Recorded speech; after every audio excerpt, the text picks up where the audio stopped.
India market invest মাইন্ডসেটে আপনাদের স্বাগত। যা চ্যানেল নতুন এসেছেন তাদের করলো প্লিজ চ্যানেলটাকে সাবস্ক্রাইব করবেন, লাইক করবেন, বেল আইকনটা প্রেস করবেন, তার সাথে অল বাটনটা প্রেস করবেন, নোটিফিকেশন সঙ্গে সঙ্গে আপনাদের কাছে গিয়ে পৌঁছাবে। নিফটি 50 দেখুন, নিফটিকে দেখলে দেখাবে লাস্ট ট্রেডিং সেশনে নিফটি একটা নেগেটিভ ক্লোজ দিয়েছে, কত 0.31%, যেখানে নিফটি কিন্তু বারবার চেষ্টা করছিল ওপরে যাওয়ার, কিন্তু যতবার চেষ্টা করেছিল ততবারই কিন্তু নিফটিকে নিচে নামিয়েছে কে? অটো সেক্টর এবং আইটি সেক্টর। কি করে ডিটেলস আলোচনা করেছিলাম গতকালকের ফার্স্ট ভিডিওতে। নিফটির পাশাপাশি কি ডাউকে দেখলে দেখা যাবে, দেখুন ডাউ যেটা হচ্ছে আমেরিকার মার্কেট, গতকাল 1.69% একটা ডাউন সাইড মুভমেন্ট দেখিয়েছে, যেখানে এটাকে ফ্রি ফল বলা চলে, কারণ যেখানে ওপেন হয়েছে কন্টিনিউয়াসলি পড়েছে, কোনো রকম কোনো রিকভারি কিন্তু দেখা যায়নি ডাউয়ের মধ্যে।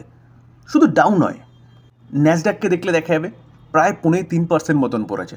তো ন্যাসড্যাককে যদি আমরা লাস্ট এক মাসে দেখলে দেখা যাবে 8% মতন পড়েছে, লাস্ট 6 মাসে দেখলে দেখা যাবে প্রায় 4.5%-এর ওপরে পড়েছে। কিন্তু হাই থেকে যদি ক্যালকুলেট করি না, দেখলে দেখা যাবে ন্যাসড্যাক কিন্তু হাই থেকে অ্যাপ্রক্সিমেট 13 থেকে 14% মতন পড়েছে।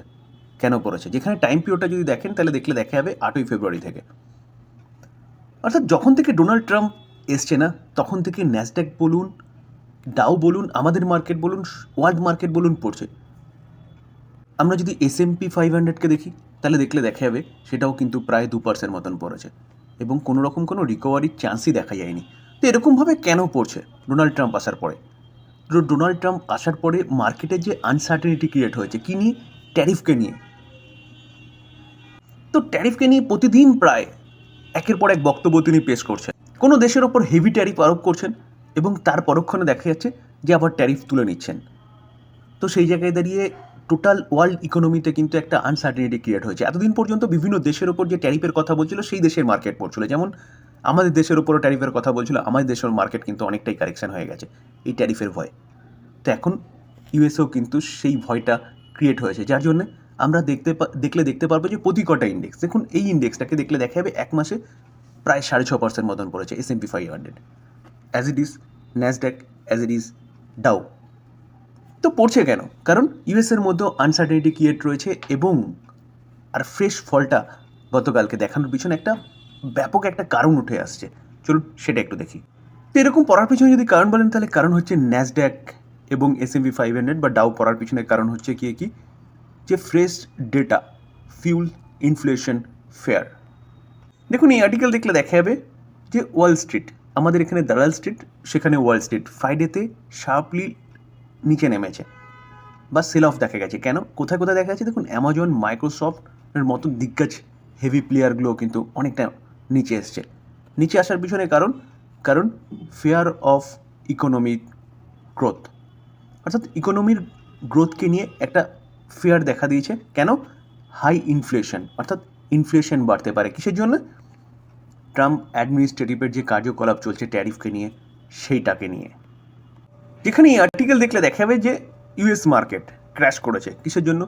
PCE ইন্ডেক্সের ডেটা। এই PEC ইন্ডেক্স মানে কি? Personal consumption expenditure price index, যেখানে আমরা কিছুদিন আগে CPI ইনফ্লেশন দেখেছিলাম। তো CPI ইনফ্লেশন কন্ট্রোলে ছিল, কিন্তু এখানে PEC ইনফ্লেশন বেড়েছে ফেব্রুয়ারি মাসে, কত? 0.3%। তো এই যে PEC ইনফ্লেশন অর্থাৎ পার্সোনাল কনজামশন এক্সপেন্ডিচার, এই ডেটাটাকে অতটা কেউ ফলো করতো না, কিন্তু এখন ফলো করছে কেন মার্কেট? কারণ এই যে ট্যারিফ খেলা খেলছে না ডোনাল্ড ট্রাম্প, যার জন্যে কিন্তু ইনফ্লেশন বাড়তে পারে সব মহল থেকে উঠে আসছে। ইভেন্ট ফেডের চেয়ারপারসন মিস্টার পাওয়েলজিও কিন্তু তাই বলছে। তো সেই জায়গায় দাঁড়িয়ে ফেব্রুয়ারি মাসে কিন্তু এই PEC ইনফ্লেশনটা কত 0.3% বেড়ে গেছে, এবং প্রেজেন্ট কী করেছে দেখুন, বলা হচ্ছে কি which come in hotter than expected, অর্থাৎ যেটা এক্সপেক্ট করা হয়েছিল তার থেকে অনেকটা বেশি এসছে। তো এই ডেটাটা বেরোনোর সঙ্গে সঙ্গে কিন্তু মার্কেট সেটাকে নেগেটিভলি নিয়েছে এবং কারেকশান দেখাচ্ছে। তো এই জায়গায় দাঁড়িয়ে নেক্সট কী হবে?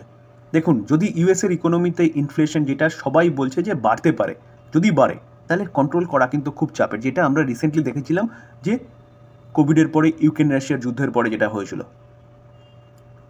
তো রীতিমতো ইনফ্লেশনকে কন্ট্রোল করার জন্য কি প্রতি কটা দেশের ব্যাংকে, সেন্ট্রাল ব্যাংকে রেট হাইক করতে হয়েছিল, আস্তে আস্তে ইনফ্লেশনটাকে কন্ট্রোলে এনেছিল। তো এই জায়গায় দাঁড়িয়ে যদি ইনফ্লেশন আবারও বাড়ে ইউএসের, তাহলে কিন্তু শুধু ইউএসের ক্ষতি হবে না, ওয়ার্ল্ড ইকোনমির ক্ষতি হবে। কারণ কারণ ওয়ার্ল্ড ইকোনমির মেন যদি মস্তিষ্ক বলেন তাহলে হচ্ছে ইউএস। কারণ $29 ট্রিলিয়ন, মানে টোটাল 1/3 বলতে পারেন ইউএসের ইকোনমি ওয়ার্ল্ডের।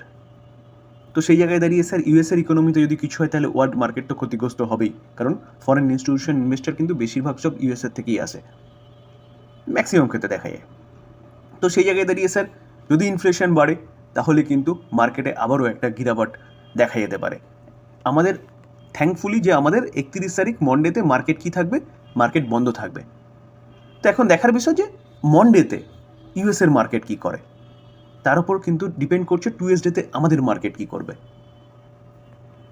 এই কারণেই কিন্তু ফেডের চেয়ারপারসন বলেছিলেন যে ইকোনমি আনসার্টেনিটিতে চলছে, এবং ডোনাল্ড ট্রাম্প যতক্ষণ না সঠিক ক্ল্যারিটি আনছে ততক্ষণ পর্যন্ত ফেডের চেয়ারপারসন মিস্টার পাওয়েলজি রেট কাট করবে না বলে দিয়েছে। তো এই জায়গায় দাঁড়িয়ে এখন দেখার বিষয় যে 2রা এপ্রিল ডোনাল্ড ট্রাম্প কী করে। এটা তো বাস্তব যে বিভিন্ন দেশের ওপর যদি ট্যারিফ আরোপ করে তাহলে তাদের দেশের ইনফ্লেশন অবশ্যই বাড়বে। রিসেন্টলি আমরা দেখেছিলাম যে কি যে অটো সেক্টরের ওপর 25% ট্যারিফের কথা বলছে।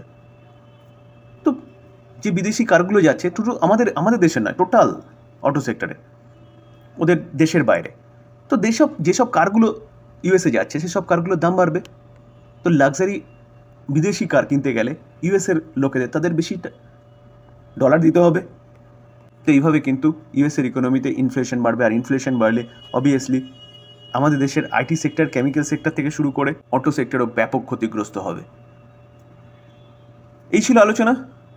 যদি আলোচনা ভালো লাগে বা ইনফরমেটিভ লাগে তাহলে যারা চ্যানেল নতুন এসেছেন তাদেরগুলো প্লিজ চ্যানেলটাকে সাবস্ক্রাইব করবেন, লাইক করবেন, বেল আইকনটা প্রেস করবেন, তার সাথে অল বাটনটা প্রেস করবেন, নোটিফিকেশন সঙ্গে সঙ্গে আপনাদের কাছে গিয়ে পৌঁছাবে।